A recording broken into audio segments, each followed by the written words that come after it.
talk about the current state of HID, or human interface devices, in wine. So the big question is everyone asking is HID working? The answer is, yeah, it's starting to. We've gotten patches in so that it has, the basic infrastructure is starting to work. All right?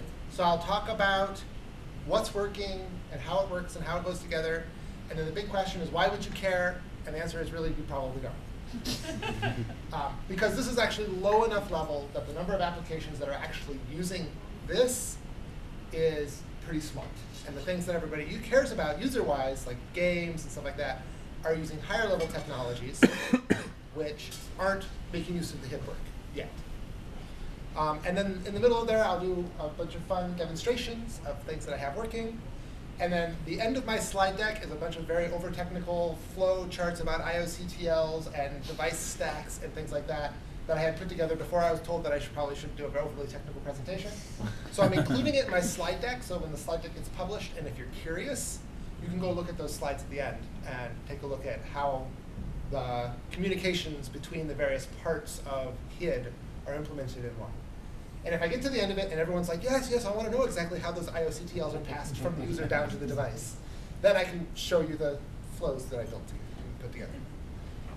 But I expect, and also, we can also pause and allow, if there are people who are engaged and interested. Right. We can, yeah, you can come back and you can review it. So we don't have to have the tyranny of, if 80% of the people are not interested and 20% are, right. We can. Yeah, anyway, carry on. The interesting part is why, if nobody's interested, that why is Jeremy paying you to work on it or letting you work on it? This is my own project. Okay. This is not in demand of CodeWeavers. Okay. This is sort of, CodeWeavers has a sort of Google-esh policy of 20% of your time can be done on your own stuff. This has been my 20% for the last 2 years. Oh, okay. So my 80% is actually not wine work right now. So that's why there hasn't been a lot of other stuff, and this has been my 20%. So,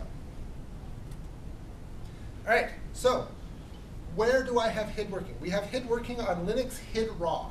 HID raw is a low-level kernel layer that specifies specifically it works with USB HID devices. HID raw does not recognize any underlying bus other than a USB device. There's a trick with HID raw devices if you want to start, like I want to test this on my Linux box right now. UDEV does not have an easy way to give permissions to HID raw devices. And because Linux kernel determines that HID raw devices are considered to be low enough level, it does not give any permissions to HID raw devices other than root users. So you have to go in and give permissions to your devices on Linux in order to be able to use them in a user level thing such as wine. And there's not an easy way to write a UDEV rule to give just joysticks permissions in HID raw. It's very easy to write a UDEV rule to give all HID raw devices permissions. But then you get access to things like keyboards and mice and things like that, and you have to worry about keyloggers and all the stuff, the reasons why they didn't give the permissions in Linux. Also, just at the very end of last week, the IO HID stuff for iOS got into wine.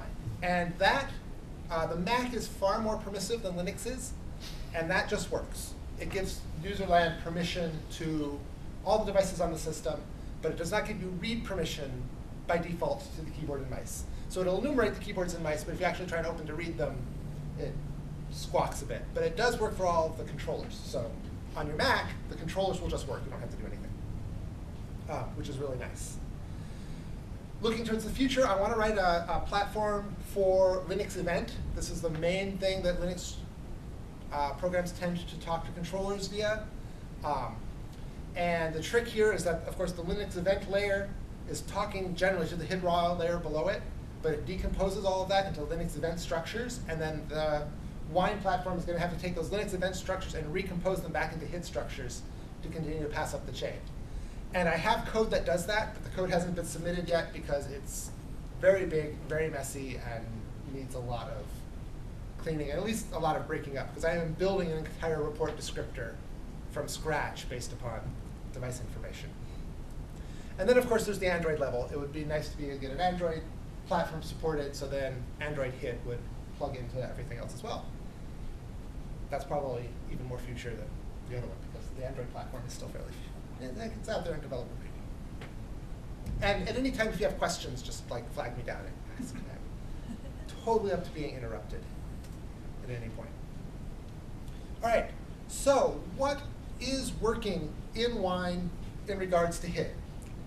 So there is a HID.dll that is a Win32 DLL that is implemented in Wine. It has a bunch of functions in it, usually with HID-D underscore or HID-P underscore. Most of the HID-D functions resolve simply down into an IOCTL call, and the HID-P functions do a lot of processing on the reports and the data structures that come out of those IOCTLs. And they are working. They are fairly sparsely implemented because I don't have a lot of real-world applications that are using them. So I have implemented the pieces that I have for tests. I've implemented the pieces that I have presumed that were going to be needed and used. And I have a few applications, two applications that I'll show you that are using it, and I have worked on implementing the pieces that they need. But this is going to be in a situation where a user is going to come in and say, I have a HID application. It is failing because there is a stub in HID.dll, and then that's going to need to be implemented. Direct device access should be working. This is where the application enumerates the HID devices via setup API, and then directly opens that device with a create file, and then sends its own IOCTLs and does read files and write files directly to that device. All those channels are implemented and working. So applications that do that much of a low-level thing should be functioning. And that's the setup API part is the devices are registering properly in setup API. Setup API is enumerating these devices. So programs that use setup API in order to discover the devices will properly discover them. So that's what's working right now. And that's great, but it's all very low level. So the goal is to eventually get it to be more than that. So devices. This is the big question of, will my blank work? I have mostly been focusing on, my initial testing was all on this device right here. It's a Logitech Rumble Pad 2. This was the initial device that I did all of my work on to do. And it works great. I've scoured the office for all of the other HID devices that are in the office, and I have sort of incrementally tested them. Because I don't know how many people here have read the USB.org specifications for things. They're immense. Yes. Right. I have read the entire HID USB specification, and I have used it in order to parse device descriptors, and device descriptors can be quite extensive and quite convoluted. And so every device does its device descriptors a little bit differently. So every device that I get, I plug it in, and my descriptor parsing logic is confused by something. So it's always good, like, each time I would get a new device, I'd plug it in, the device would kind of work or not work, and then I'd realize that there's this thing that needs to be changed in the descriptor parsing, and I'd reread the specification to figure out what the specification is supposed to say, and I'd fix it. So on the table, with the exception of these two, I've got all of these devices now working with HID, and this is sort of the extent of the devices that I had readily available to me. Newman says that tomorrow, or on Monday, he's going to bring me in some devices from home, so I'll have more devices to test. But the trick is that the way to make it better is I just need more and more devices run through the logic, more devices tested, more like if you've got a gamepad at home and stuff like that. The main trick is that it's going to need to be a device that is recognized by the underlying system as a HID device. So that is broadly true of most HID devices, modern HID devices. They are recognized by the underlying system. Even if the Mac doesn't have drivers for it, oftentimes it'll still recognize it as a HID device and we'll be able to access it. Do you have a wiki page how to do that? Not yet. To test, because that would be nice because then people can go ahead and test. I'll need to write, I got a request to write a wiki page last night as well, so I'm going to be working on a wiki page to help with that. Most of my focus has been on game controllers, so gamepads and joysticks. If you've read the USB FAQ, those are usages 4 and usages 5 in the HID pages. Keyboards are not working. And that's because currently my descriptor parsing logic does not parse keys, which are separate from buttons, correctly. So, and I haven't bothered to work on fixing that yet because I think the number of people who are going to be using HID level access to their keyboards is going to be quite low. But that does have the side effect that these controllers, the Steam controller and this Steel Stick, that had the brilliant decision to register themselves as keyboard devices and not controller devices, don't work. because we don't recognize them as controllers. And so I'm going to have to figure out how we can try and differentiate the Steam controller from a keyboard when it decides to register itself as a keyboard via the HID level. So that's why those don't work. Mice appear to be working. I can go in and I can give permission to my mice, and the mouse will register HID, and it does. I have these do absolute offsets, mice do relative offsets, things like that all seem to be working right now. So it is possible to be able to say support direct input to mice via HID or something like that. We have an Oculus in the office. The Oculus does HID work. The Oculus HID work is working. So the Oculus is recognized as a HID device, and the communications that the Oculus drivers need to do on the HID level are working. Doesn't mean the Oculus is working yet. Just the HID level is working. So your part is done. My part is done. Yeah. Now I just need to build the direct rendering engine or whatever it is. But the big thing is that we need more devices. Controller devices are great. Novel devices are great too. I mean, I wanted to try and go and get one of those little USB Nerf rocket launchers, because I hear that those report as being a HID device. Yeah, if you pay one, that would be great. Users, the users that have contacted me directly are usually asking about e-cigarettes or security dongles, which evidently register themselves as HID devices. So things like that would be very interesting to get a broad spectrum of. Wait, an e-cigarette is a HID device? Evidently, e-cigarettes are HID devices. So hey, why do you need Windows running for your e-cigarette? That is a question I have no idea. Because the user in question had a .NET 4 app that evidently synced data from his e-cigarette. I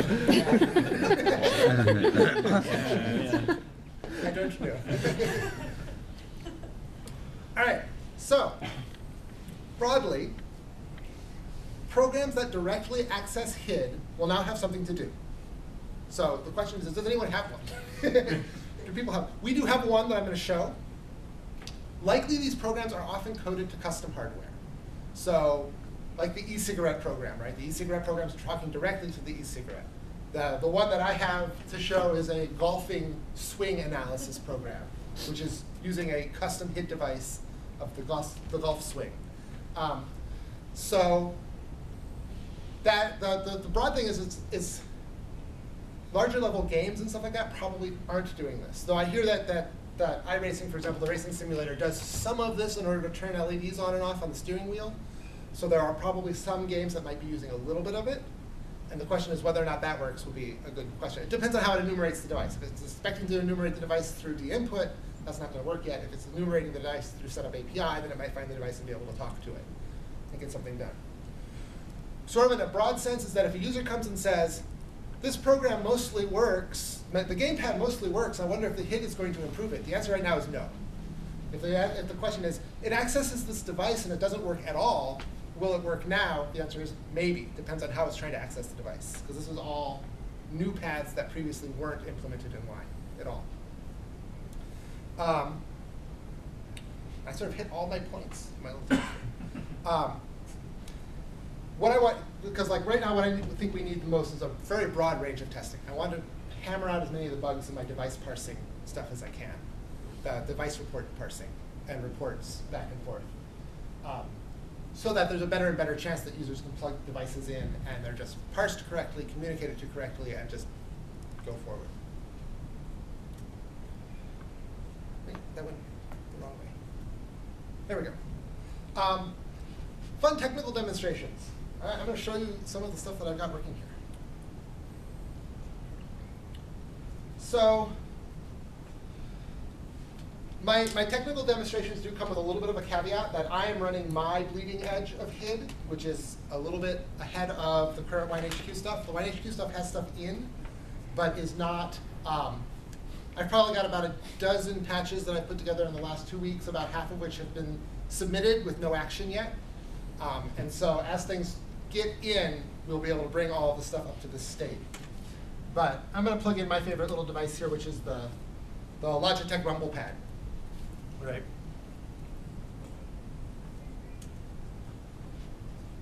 Oh, did my slash temp go away? That's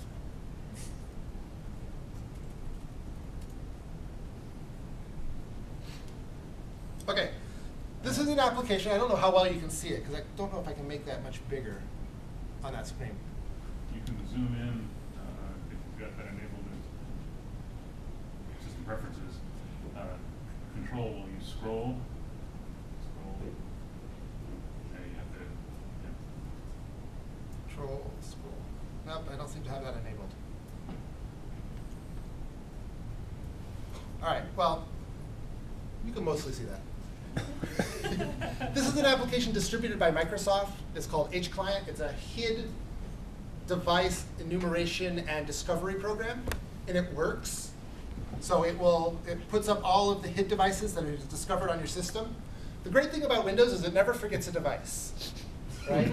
You plug a device into your Windows box, it builds a bunch of registry keys for that device, and it never forgets that device.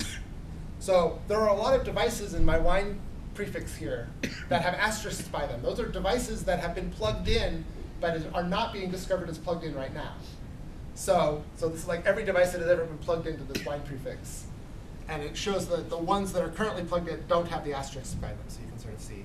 My favorite is that it makes new ones every time you plug it into a different port. Yeah, because it gets the different unique ID. So usage page 1, usage 4, that is a game controller device. So that is my Rumble pad that's plugged in here. And so all of this information here is giving enumerations about the device. This is all parsing that device descriptor into the data prefix that Windows uses in order to understand what's going on. So it talks all about the features and stuff like that. So I can do a read on the device, and I can see the various usage pages that are engaged, what their values are, and things like that. This is nice because this is not my code, right? This is a Windows application distributed by Microsoft in order to test HID devices on your system. And I like that because it's showing that it's working without me having written a test, right? It's not my test that's working, it's actual code that's working, communicating to that device. Because that's also unsatisfying, I wrote a quick application, which is this one here. I took a raw, so there aren't really a lot of HID test applications out there because no one really writes to the HID level in default. But there is another technology called raw input, and raw input is basically HID just wrapped for the user space. And so I found a raw input test program, and I just renamed the functions out of the raw input interfaces and put them into the HID interfaces instead. And suddenly I had a HID test program talking to that labeler. And that's what I've got here. So you can see that this is communicating directly via HID to the device, and it's registering all the information about the buttons, the D-pad, all this sort of stuff. This has been my sort of default test application. I'll make a patch, I'll do a change, I'll run this and make sure that my gamepad still works, and things like that. I do have, I think I've sent a couple of messages to WineDevil. I do have this application and its source code both available for download for anyone who is interested in it. And I really did just hack that application to make it go. It's got horrible memory leaks and stuff like that. I run this application on Windows, and it will function for about 30 seconds, and then Windows just shuts it down because I've leaked too much memory and stuff like that. So, would it be possible to create simulated USB events so you wouldn't have to do that manually each time? Simulated, what do you mean? Inject into the kernel the USB events from that device so that you could run it? Well, I'm going via the platform. So it's like, on this I'm going through IO-HID, right? And so I'm using the IO-HID APIs to write output reports, read input reports, and read and write feature reports. And with IO-HID, it's the same thing, or with the HID raw on the Linux side. It's literally just read and writes to the HID raw device, and then it's IOCTLs to the kernel in order to do the features and stuff like that. It would be possible to write directly to the USB level, but I didn't need to do that layer because I've already got an interface that does that layer for me. So it made it easier. The USB redirection kernel modular would probably let you do that if you wanted it. But Right. And sort of in the futures, there's a lot of infrastructure that has been built in order to make this work, and that infrastructure can very easily be re-leveraged to talk to any USB device and not just HID USB devices. So there's a lot of infrastructure in place to make the long-desired USB connection now very feasible. and just a matter of doing work as opposed to having to restructure anything. But that's sort of beyond the scope of what we're talking about right now.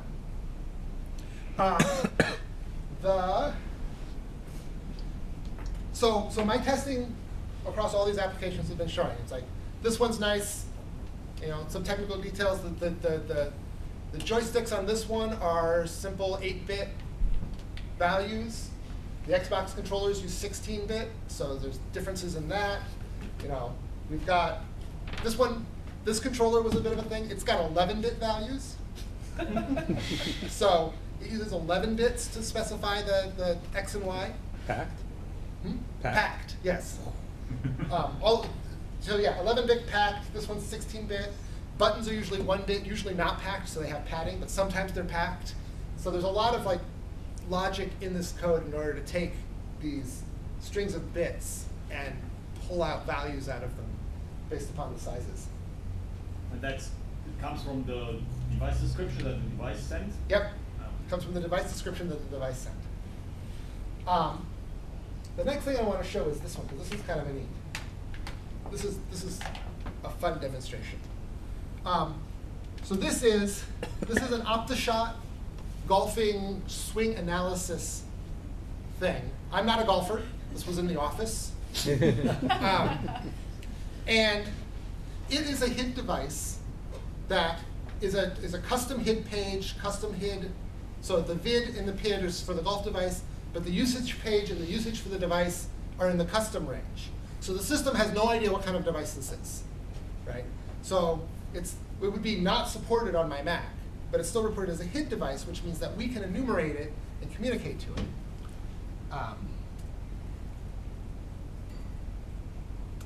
So I download the OptiShot software, and this is Windows software. It's running on Wine. There we go. There. The first thing I notice is, see this little green LED that lit up? This means that the program communicated with this device. It sent to this device some sort of information which told it to light up this little green LED. I was like, so exciting. Just a little green LED turned on.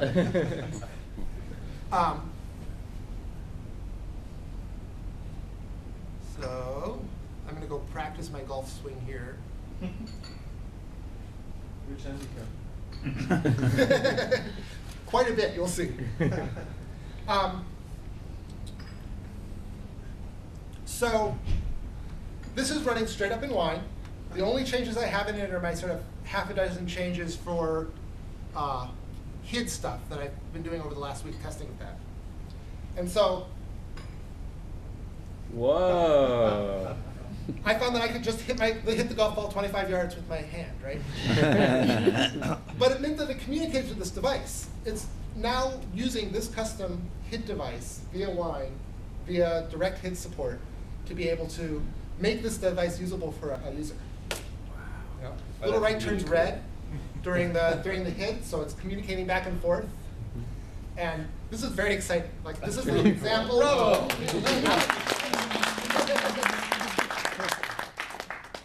I would tell someone, if someone asked me if that would work, I would say no.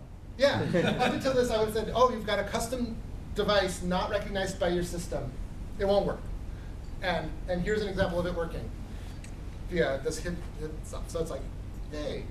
So the next thing is that I decided I was going to swing for the trees, right? I was going to just go all out. And one of the things that I really was curious about was, what does dinput do, right? It's one of the things we want to write dinput on top of HID for Wine. What does native dinput do? So I found that I could install native DirectX 9 if I told it that it was a Windows 2000 bottle. It would install direct input into my Wine prefix. And so I decided I would test that out. Now, this is requiring a little more hacking than this one does, because I didn't have a great dinput application to test, so I decided I was going to use Wine's joystick control panel. And Wine's joystick control panel is written for dinput, but it's written for dinput but never really intended to run against native dinput, so it doesn't do some things right. So I had to hack the control panel a bit in order to get exclusive, like it never does an exclusive lock on the device, which means that force feedback wasn't working, and there were some things like that that I had to play around with. But I've got a wine prefix. I don't know. I'll tell you because I don't know if you can see this. I have a wine prefix where I've installed DirectX 9. I am setting dinput and dinput 8 to be native, and I am running this the wine's joystick controller panel in order to be able to test the device. And dinput successfully enumerates the device. It discovers it. And if I test the device, I can get responses from the device. It's actually using the underlying HID to be able to communicate to my device. There's a lot of weird lag going on. I am not getting the responsiveness I'd want out of a game when I'm working with this device. And I don't know where all that's coming from, right? I don't know if it's part of the architecture, or if it's something in the input. When I do direct, when I'm doing my tests, I find no really feeling of lag, but when I'm going through native dinput, I'm feeling weird lagginess, and I don't know what the difference is. But it's working, and that's really exciting. That is pretty cool. And what's also exciting is that it sees that this is a rumble pad 2. It uses the Windows input.inf in order to enumerate from the Windows pad 2 and fill the registry with a whole bunch of custom OEM force feedback keys, which native dinput reads and says, I know that your controller can do these force feedback effects. And then I can native dinput will do force feedback to my, let's say I want to do a sawtooth up, right? So the force feedback's working through native dinput. That's going through output reports to the device. So it has nothing, it's not doing anything through any of the Linux dinput stuff. It is talking straight to that device. It is sending a report to the device, and the device is responding in the expected way through native dinput, which is really exciting. Translating this to our built-in dinput is non-trivial because there's a lot of messy black magic that happens in native dinput. Because, if you know anything about hidden USB, which you probably don't, there is an entire 40-page specification about how to do force feedback to devices. No devices use that. It's effectively deprecated. Microsoft wrote their own sort of pid.dll that they wrote for their Xbox controller, and all devices write to that, which is sort of an unpublished, everyone sort of reverse engineered it spec. So if I enumerate this device, which has force feedback on it, right, it does not report having any type of force feedback effects in the way that the USB.org people would look at it. It reports itself as having a vendor-specific outputs effect of 7 bytes. And then dinput just sort of knows what bytes to send it in order to be able to make it rumble. So it's all working on my level. It's just making it the next level up work. Well, and you really, I mean, this is fascinating and really cool, but the sort of the pathways forward are challenging. Right? Yes. It's not like, it's not like the holy land of, plug any device in and it works perfectly with my favorite game. That exactly, is, and that's the main pull away is that most of the people that are going to be doing games are writing export in dinput, and the trick is getting those to talk to HID is proving. So WinMM, that's going to be trivial to have it talk to HID. It doesn't do force feedback. dinput and xinput are not going to be as trivial to get to talk to HID. It'll be trivial to get the reports out of HID, but you can't say to the users, yeah, gamepads are going to work just as well as they did before, except they don't have force feedback anymore. They don't see that as an improvement for some reason.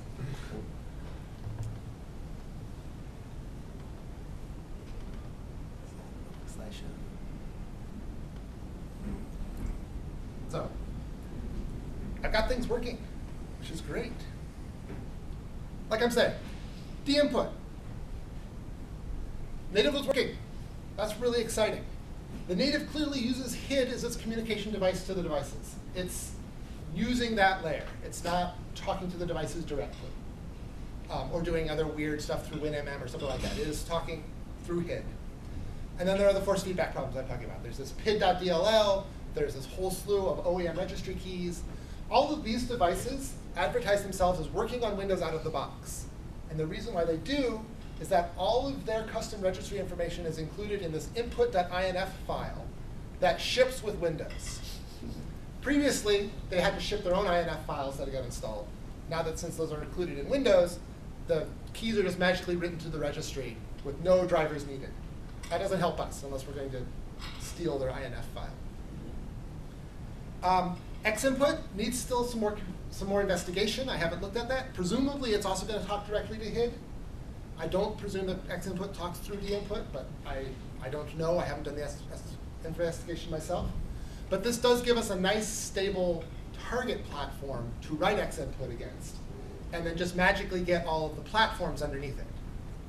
So you write Xinput to HID, and then HID can talk to Linux, HID can talk to Mac, HID can talk to Android or whatever, and you get all of these devices without having to write another Mac version, Linux version, Android version inside of Xinput.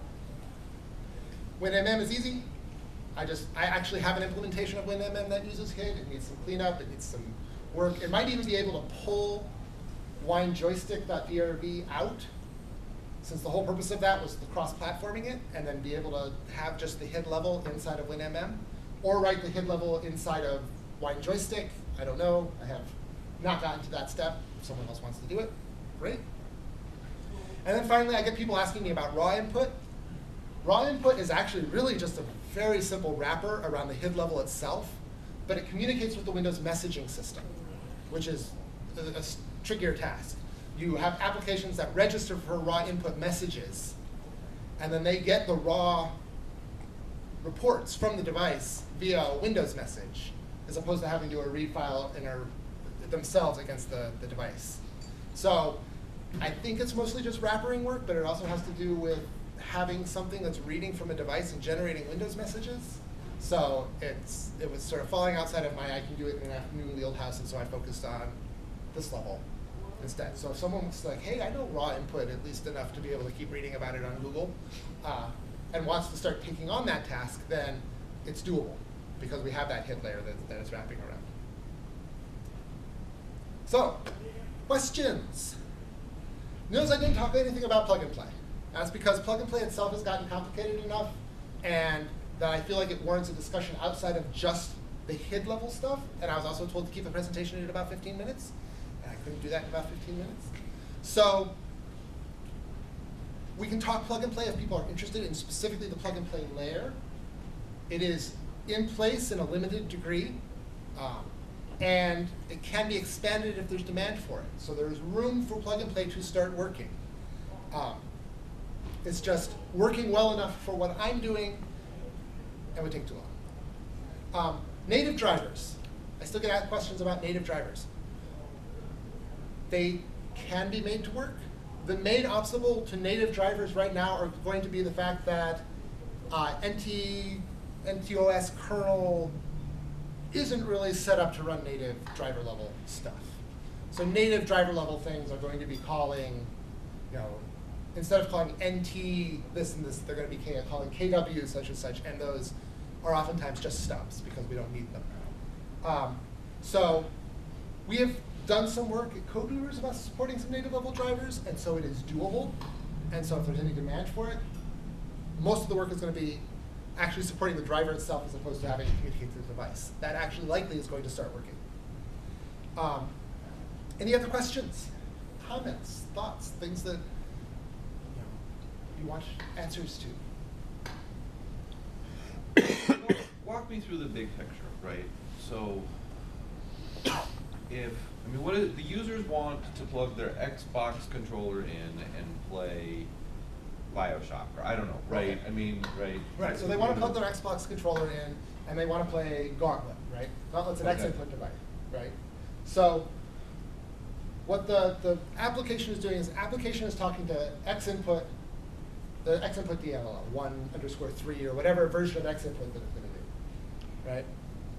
Xinput, presumably, then talks down to the HID level device to say, what Xbox 360 controllers do I have connected? And reports back up and communicates to the Xbox 360 controllers under here. All the developer is seeing is it's talking to Xinput. So the Xinput layer is the important layer in that regard.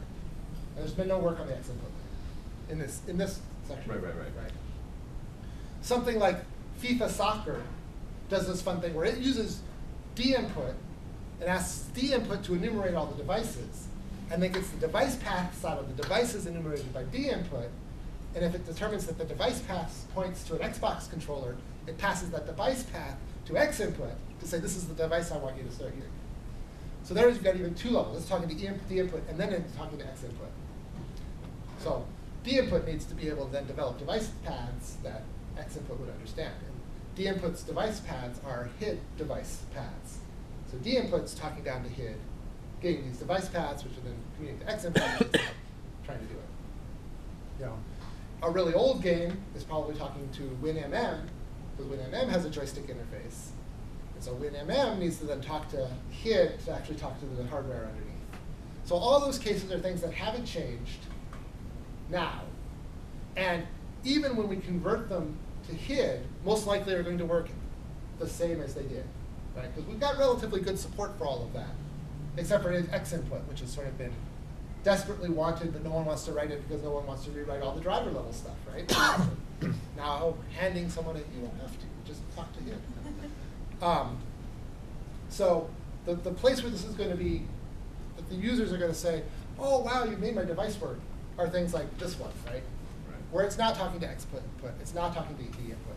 It's wanting to talk directly to the device, the user level application itself. Okay. Other questions, comments? You were saying that basically the documentation is useless with regard to. With regard to force feedback. What's the name of the DLL that handles that? PID.dll, PID.dll. And it's one of these things that it was created by Microsoft way back in the day, and they have repeatedly told their device developers not to use it. The third-party device developers, don't use this, don't use this, don't use this, but everyone did.